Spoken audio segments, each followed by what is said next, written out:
மகளின் நரித்தனம். பத்மநாபனுக்கு அந்த அலுவலகத்தில் வேலையே ஓடவில்லை. அவர் மனம் முழுக்க மகள் பத்மாவை பற்றியே நினைத்து கொண்டிருந்தது. இந்நேரம் வீட்டில் என்ன செய்து கொண்டிருப்பாள் தெரியவில்லை. ஏன் குழந்தைகளை கூட்டிட்டு வரவில்லை? முகத்தை பார்த்தால் நம் வீட்டுக்கு மகிழ்ச்சியாக வந்ததாக தெரியவில்லை. வேற எதுவும் இருக்காது. இருந்திருந்தால் கஸ்தூரி இந்நேரம் ஃபோன் பண்ணியிருப்பாளே.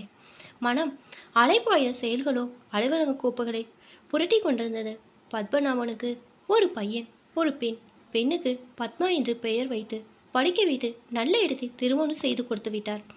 பையனுக்கு படிப்பு முடிந்து நல்ல வேலையிலும் உட்கார்ந்து விட்டான். தற்போது அவனுக்கு கால்கட்டு போட பெண் தேடும் படலத்தில் இருக்கிறார். காலை 9 மணி இருக்கும். பத்மநாபன் வேலைக்கு கிளம்பி கொண்டிருந்தார். வாசலில் ஆட்டோ வந்து நிற்கும் சத்தம் கேட்டதோ யாரென எட்டி பார்த்தார். உள்ளிருந்து அவர் மனைவி கஸ்தூரி வெளியே வர ஆட்டோவுக்கு பர்சிலிருந்து பணத்தை எடுத்து கொடுத்து மகள் பத்மா உள்ளே வந்தாள். கஸ்தூரி கேள்விக்குறியுடன் கணவனை பார்த்தவள், என்னடி தனியாக வந்திருக்கிற? மாப்பிள்ளை வரல, பொண்ணுங்க கூட வராமல் இப்படி தனியாக வந்திருக்கிற? ஏமா வந்தவளை வான் அப்படின்னு கூட சொல்லாமா? மாப்பிள்ளை எங்கே, குழந்தை எங்கேன்னு அப்படின்னு வாசல்லே நீடு விசாரிச்சுக்கிட்டு இருக்கிற. அவங்க யாரும் கூட வரலைன்னா என்ன உள்ளே கூப்பிட மாட்டியா?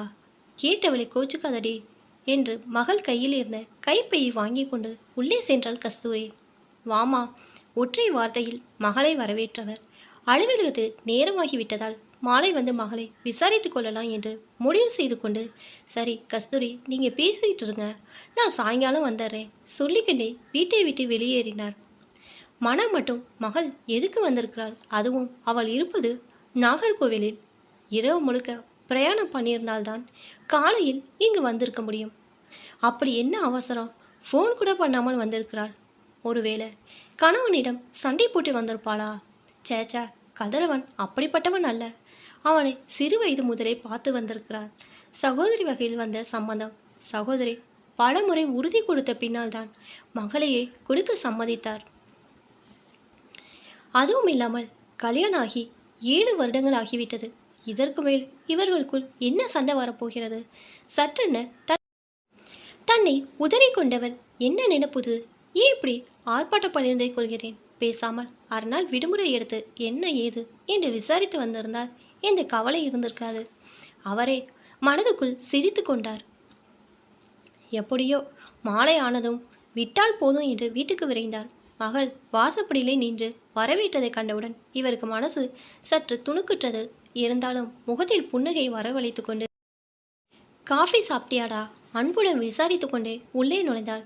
அப்பொழுதுதான் உள்ளே வந்த அருண், அக்கா நீ எப்போ வந்த கேட்டுக்கொண்டே கையில் பையுடன் உள்ளே வந்தவனை பார்த்து, நான் காலையிலே வந்துட்டேன். எங்கே போயிருந்த? ஒரு நிமிஷம் வந்துடுறேன் சொல்லிக்கொண்டே குளியறைக்கு சென்றவன் 15 நிமிடங்களில் குளித்து தலை துவிட்டுக்கொண்டே, அக்கா ஆஃபீஸ் வேலையா? முந்தானத்து சென்னை போனவன், இப்போதான் வரேன். என்னதான் சொல்லு, நம்ம ஊரில் இருக்கிற தண்ணியில் குளிச்சாதான் நிம்மதி. என்ன சொல்கிற? ஞாபகம் வந்தவனாக? ஆமாம். மாமா வரலையா? குழந்தையும் காணோம். இவங்க எல்லாம் இல்லாமல் நீ மட்டும் தனியாக வந்த கேட்டவன, ஏண்டா அம்மா மாதிரியே நீ கேள்வி கேட்குற? நானும் படிச்சிருக்கேன். கல்யாணத்துக்கு முன்னாடி 4 ஊருக்கு தனியாக போயிட்டு வந்திருக்கிறேன். சரி சரி கோபிக்காத. அவங்க எல்லாம் எப்படி இருக்கிறாங்க? நல்லா இருக்காங்க. குரலில் மெல்ல சோகம் தென்பட்டதா? உள்ளிருந்து இவர்கள் இருவரும் பேசிக்கொண்டதை கேட்டுக்கொண்டிருந்த பத்மநாபனுக்கு இவ்வாறு சந்தேகம் தென்பட்டது. இவர் எதிர்பார்த்த நேரம் வந்தது. இரவு சாப்பாடு முடிந்து அனைவரும் படுத்த பின் உள்ளே வந்த கஸ்தூரி மெல்ல பேச ஆரம்பித்தாள். மாப்பிளைக்கு அடுத்த வருஷம் நம்ம ஊருக்கு டிரான்ஸ்ஃபர் வருதாம். வந்தா இங்கே இருக்கிறதுக்கு வீடு பார்க்கணுமா? அதுக்கு 1 வருஷம் இருக்குல்ல, இப்போவே எதுக்கு வீடு பார்க்கலாம்? இல்லை நீங்கள் ஒரு இடம் வாங்கி வச்சுருக்கீங்களே, அதை அவள் பேருக்கு மாற்றி கொடுத்தா மாப்பிள்ளைக்கு லோன் கொடுக்க ரெடியாக இருக்கிறாங்களாம். கட்டட வேலை ஆரம்பித்தா அடுத்த வருஷம் இவங்க குடி வர்றதுக்கு சௌரியமாக இருக்குன்னு நினைக்கிறா. கஸ்தூரி எனக்கு ரிட்டையர்ட் ஆகிறதுக்கு இன்னும் 2 வருஷம்தான் இருக்குது. இது வரைக்கும் சொந்த வீடு இல்லாமல் இருக்கும்.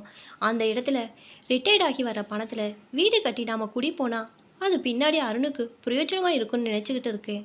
கஸ்தூரி பெருமூச்சுடன், அவளுக்கு புரியுது, ஆனால் மாப்பிள்ளைக்கு தான் இப்படி அபிப்பிராயப்படுறான்னு பேசுகிறான்.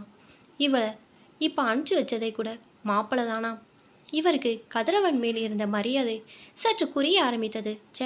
எப்படியெல்லாம் நினைத்து செயல்படுகிறார்கள் மனிதர்கள். நினைத்து பெருமூச்சு விட்டு கொண்டார்.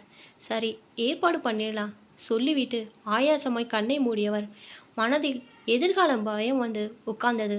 எதற்கும் மகனிடம் ஒரு வார்த்தை கேட்க வேண்டும் முடிவு செய்து கொண்டு உறங்குவதற்கு கட்டிலை நோக்கி செல்ல ஆரம்பித்தார். அருண், மாப்பிள்ளை இந்த மாதிரி அபிப்பிராயப்படுகிறார் என்று சொன்னவுடன் எந்தவித தயக்கமின்றி தாராளமாக எழுதி கொடுத்துருங்கப்பா. அவள் பேரில் மாற்றி கொடுக்கறதில்ல எனக்கு எந்த வருத்தம் இல்லை சொல்லிட்டு அவன் பாட்டுக்கு கிளம்பி விட்டான். பத்மநாபனுக்கு தான் வருத்தமாக இருந்தது. அந்த இடம் வாங்கி வைத்திருப்பதாக அகஸ்மாத்தமாக மாப்பிள்ளையிடம் சொன்னது எவ்வளோ தப்பாகிவிட்டது.